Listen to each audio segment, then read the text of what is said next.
Et toujours dans le cadre de cette journée mondiale qui a pour but de sensibiliser sur l'importance et sur le rôle des enseignants dans le système éducatif, focus ce soir sur 2 enseignants modèles.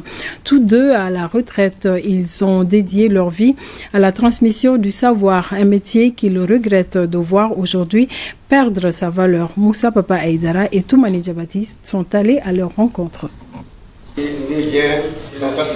Pour ceux qui le connaissent, ils constateront quelques rides sur son visage, des cheveux blancs qui n'entament en rien sa rigueur et sa détermination. C'est bien Monsieur Guindo, 75 ans. Son passage à l'école de la République du Mali marque encore les esprits. Seul son nom fait trembler ses anciens élèves. C'était bien évidemment en fait une terreur, une crainte effectivement d'être dans sa classe. Monsieur Guindo, dans sa classe, le bonjour c'était des leçons. Chaque jour, effectivement, quand on faisait une nouvelle leçon, le lendemain, en fait, pour lui dire bonjour, il fallait réciter la leçon. Et quand vous dites Monsieur Guindo, c'est la chair de poule. J'ai la chair de poule. Pour la petite histoire, quand on disait Guindo, nous, on souhaitait toujours, beaucoup de gens souhaitaient sa mort, et d'autres souhaitaient même leur propre mort, tellement qu'il était sévère. Mais avec le recul, on se rend compte que cette sévérité n'était autre que l'expression de l'amour qu'il portait envers les enfants, pour notre réussite, pour notre bonheur. Ah non, mais un élève là, comment ça veut dire que tu peux me voir maintenant en vie et le matin maintenant tu viens, tu te présentes devant moi sans prendre ta leçon, mais tu ne viens pas, tu ne viens pas. Tu dis, ah j'ai vu M. Guido hier, moi je ne peux pas manger, tu restes à la maison. Mais quand tu viens, j'étais trop rouge. Si tu n'avais pas maintenant à répondre, ah là, moi, je tiens à faire avec moi. L'école de la République du Mali, vieille de 118 ans, est l'un des premiers établissements qui a vu passer plusieurs cadres de ce pays. C'est ici que M. Guindo nous amène afin de monter dans la machine à remonter le temps. Nous sommes en 1978. Ici maintenant, ma classe de 6e année, j'ai fait à peu près maintenant 15 ans, j'ai enseigné maintenant dans cette classe-là, de 6e année.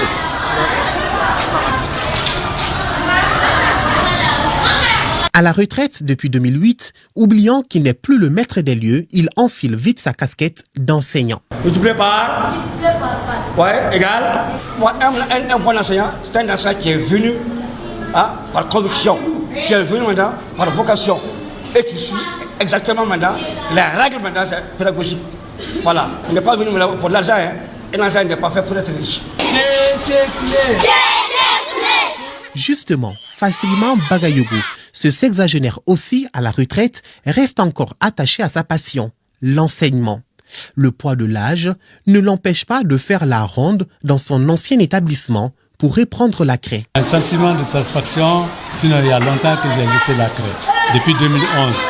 Mais néanmoins, on ne se sépare pas de l'habitude. Le matin, je quitte chez moi maintenant à 6h. À 6h, hein, je viens à l'école. Je dois même réveiller maintenant le gardien, va ouvrir maintenant le portail, je rentre dans mon bureau.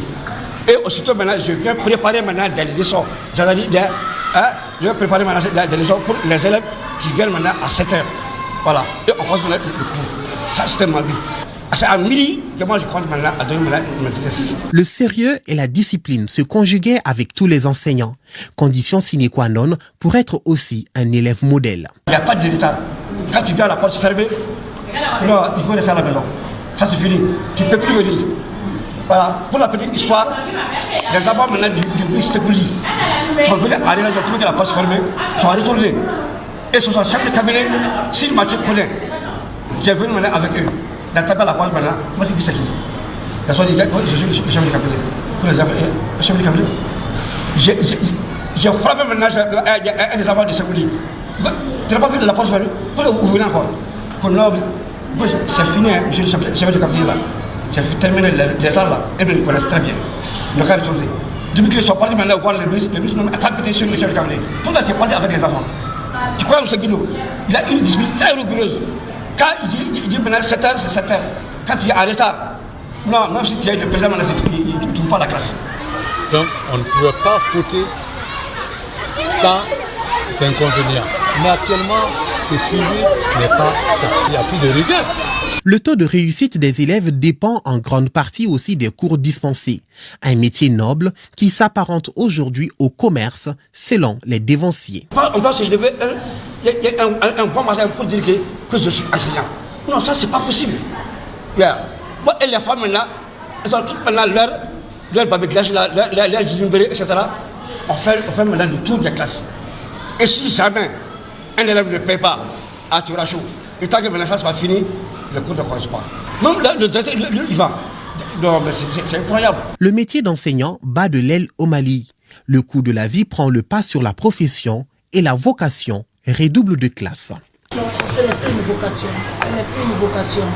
Les enseignants même disent que le déplacement, quand je loge derrière le fleuve, s'il faut que je vienne ici, à la rive gauche, le problème se situe, le déplacement. Maintenant, ce n'est pas la vocation, hein. L'argent. On a mis l'argent en priorité. Le problème crucial ce mois, c'est le manque d'enseignants. Je suis avec 6 classes et dans ces 6 classes, je n'ai que 3 enseignants.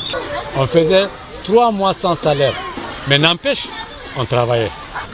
J'ai même eu à Sumpi de confectionner des briques pour faire des tables bancs, afin d'occuper les enfants et les faire travailler.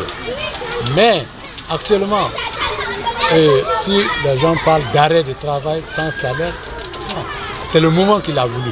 Pas de retraite pour M. Guindo. Pour ne pas briser la glace de transmission du savoir, il s'est donné comme activité la formation des jeunes enseignants. Son credo, expliquer la méthodologie des matières aux instituteurs. Je suis évaluation maintenant des maîtres. Voilà, pour voir maintenant si réellement ce que j'ai dit maintenant, si ça a été compris ou pas. J'apprends beaucoup de choses, surtout la pédagogie. Ça me permet de réussir le cours que je dispense aux enfants. Quotidiennement, il est avec nous pour nous prodiguer donc, de ces sages conseils. C'est un pilier de l'éducation. La profession doit être prise au sérieux pour l'amélioration du niveau des apprenants. Conviction de nos enseignants modèles. Il faut les sensibiliser et leur montrer, leur faire valoir la valeur de l'enseignant. Les enseignants sont à l'origine du succès de bon nombre de cadres. Mais hélas, ils sont le plus souvent dans l'oubliette. Ces gardiens du savoir ne doivent pas se sentir progressivement inutiles au point de se donner une mauvaise note sur leur carrière.